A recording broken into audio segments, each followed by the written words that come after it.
Good evening, everyone. This is Mike Romali here with a severe weather outlook and discussion recorded on April 28th, 2023, recorded around 5:30 p.m. Eastern Time. We have a lot of things to go over today, so let's go and jump straight into everything. Taking a wide look across the United States today, we have a few things to monitor. First of all, we do have ongoing severe weather out across portions of Texas this evening, with a tornado threat and very large hail threat as well with this particular complex of thunderstorms that are developing.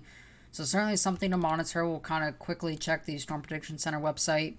We do have an enhanced risk from Waco down to the Texas-Mexico border. Marginal risk up to portions of southeastern Oklahoma and including places like Shreveport there. In northwestern Louisiana, marginal risk for portions of the southeast U.S., and up into the Ohio Valley. Again, tornado threat 5% near Waco. Large hail and damaging winds seem to be the primary threat here with that enhanced risk for today. Moving into tomorrow, however, we do have a slight risk for severe storms out across portions of the Florida Peninsula and into portions of Georgia as well. So again, this is a level 2 out of 5, slight risk for severe storms tomorrow. We'll actually go look at the full day 2 convective outlook, and we notice that we have a marginal risk all the way out to near Columbia, South Carolina, and including places like Charleston, South Carolina, all the back through portions of Louisiana. Again, focusing mainly on the Florida portion of this, we have a level 2 out of 5 slight risk along the Interstate 10 corridor, again, just to the east of Pensacola. This includes places like Jacksonville, Orlando, Melbourne, and Tampa for tomorrow's slight risk for severe storms, and then the marginal risk extending through Pensacola and all the way down south to almost the Interstate 75 area, close to Fort Lauderdale and Miami. We do have an elevated tornado threat for tomorrow, 5%. This means that we have a 5% chance of seeing a tornado within 25 miles of a given point. And again, this risk extends up into portions of southern Georgia as well. But that 5% means that there is a greater risk for tornadoes than what we've seen in the recent days. And you would think, after yesterday's little mini tornado event out across the Space Coast, you would think, oh, well, that was actually a higher end, threat usually. That was only a 2% day. So this means that there could be an increase in coverage with any of the storms tomorrow that could be producing tornadoes. So something to monitor there. Attendant damaging wind, 15% probability, and large hail threat as well. This mainly, the hail threat is mainly confined to the eastern coast of Florida with the sea breeze activity in the first part of the day. And this is going to be an event where we could have multiple rounds of storms. And with that, the forecast is a little bit complicated. So we're going to go ahead and look at some of the forecast dynamics right now. Now, this is for round 1 of the storms from around 2 p.m. Eastern through 6 p.m. Eastern. So I know Pensacola's in Central Time, so that would be 1 p.m. to 5 p.m. in the Pensacola region up there. But elsewise, this is looking at how much lifting is going to occur in the atmosphere.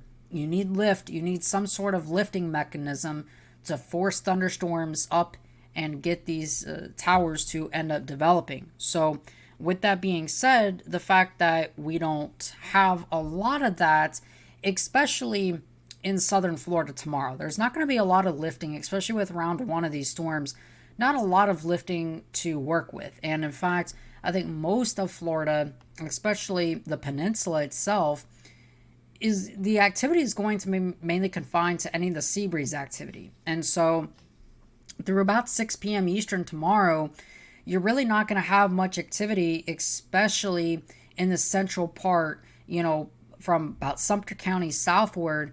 Your activity in the forcing is just going to be very weak, if not plain zero. So there might be some showers that attempt to go up, but the better thunderstorm concentration, in my opinion, seems to be along the eastern coast of Florida for the event for the round 1 of storms. So modest lifting with any of those sea breeze activity and the sea breeze collision along the eastern coast of Florida. Back on the western coast and up into the Florida Panhandle for round 1, all of your lifting is going to be mainly confined with that QLCS squall line that will be coming through later in the day. So a lot of precip is expected to fall in Pensacola and places up to the north. And then the resultant squall line is going to be and take a little bit more time to get down to places like Tampa. So through about 6 p.m. tomorrow for places in Tampa, it seems to be mostly quiet.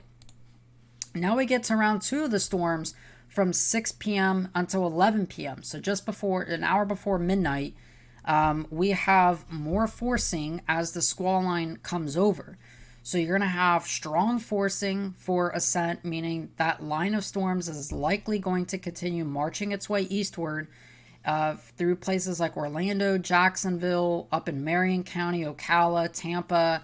And that line of storms could continue all the way south to about Fort Myers to about West Palm Beach, Fort Lauderdale vicinity before that line seems to taper off, and likely for places near Miami and the Florida Keys, there may not even be any storms to speak of with this round two, or maybe just the occasional passing shower or dissipating storm. But it seems like that most of the activity is going to be confined from about Lake Okeechobee northward, especially from about Interstate 10, 75 southward to about Interstate 95 between the Space Coast and Jacksonville and places further north.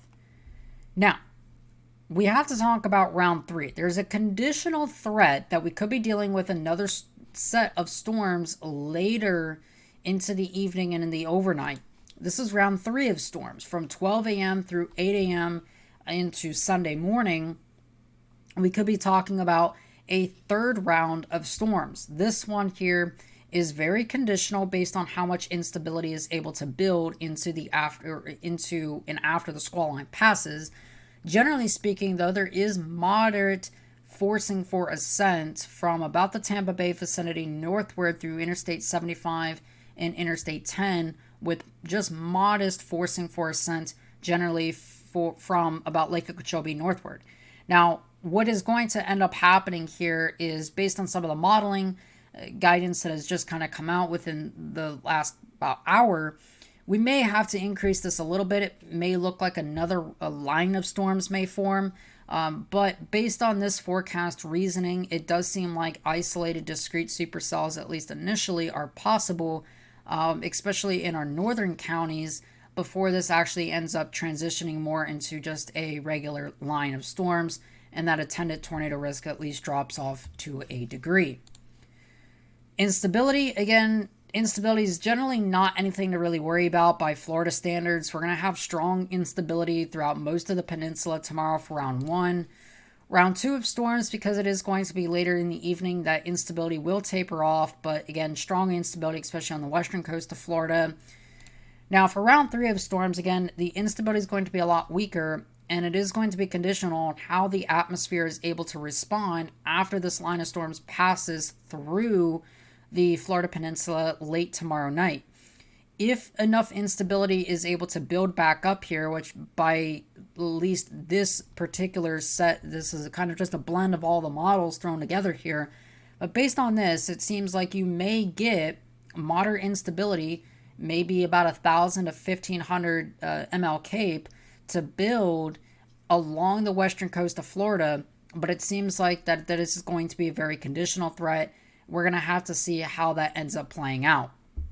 But bottom line is there could be a third round of storms late into the overnight and early tomorrow or early Sunday morning before this all starts to kind of clear out. Shear isn't going to be much of a problem. At least the initial round of storms for the eastern coast of Florida tomorrow, round one, is going to be in a pretty low shear environment given the fact that our better dynamics are still well to the north. But we can see the progression of the shear by round two, especially later into the evening. Strong shear is expected to overcome the entire area, basically the entire central Florida peninsula. But as you get further south, the dynamic support does decrease, so your shear will naturally decrease the further south you get. And of course, out here in like the Pensacola vicinity, your shear is actually going to decrease as well once that line comes through. And then for our third round of storms, again, shear remains pretty strong across the area. We're looking probably anywhere between 250 and about 400 meters squared per second squared of storm relative helicity here. So shear remains quite high. across our northern counties, which could lead to an elevated tornado threat, hence that 5% area, especially across our northern counties. So time to look at some soundings here. Generally speaking, this is the HRRR. This is valid we're looking at 20Z tomorrow, and we're looking up in the Seminole County, kind of Seminole Orange County vicinity, so near Sanford and just north of the Orlando Metro. This is for the first round of storms tomorrow. Again, biggest concern will be our temperature dew point spread, meaning our cloud bases will be almost about 2,000 meters, effectively reducing that tornado threat, and not as strong of veering with height here. Basically, our winds remain pretty uniform through about the lowest 3 kilometers, which means mainly straight photographs throughout the day tomorrow, which may limit the tornado threat for our first round, but still very significant hail possible. This is more towards the coastline here for our first round of storms, also at 20Z. A little bit more veering in the atmosphere, so maybe a more attended tornado risk, especially right along the coast. And again, storm scale mergers and processes with the boundaries may locally enhance shear and bring those LCLs down a little bit. And this is near Tampa as the line of storms is approaching. A little bit stronger shear here, and of course that shear will increase throughout the evening. Bit wonky of a photograph, but again, generally speaking, with the second round of storms, the tornado threat is going to be lower because we're just dealing naturally with a line of storms. QLCS tornadoes and brief spin-ups are possible, but damaging winds seems to be by and large the main threat with that second line, and we'll have to see if we can get that third round of storms to develop, which would pose an even greater tornado risk because it'd be discrete in nature, at least for the first couple of hours. So we have a lot to kind of worry about tomorrow, but again, generally speaking, we do have that slight risk that is going to be in place across the area with an attendant tornado, damaging wind, and large hail potential throughout the day tomorrow. So make sure you have multiple ways to receive warnings. We'll be out there covering everything. We'll make a separate video tomorrow, and we'll then go out and chase it. So have a great rest of your evening, everyone, and I'll talk to you guys again some more tomorrow.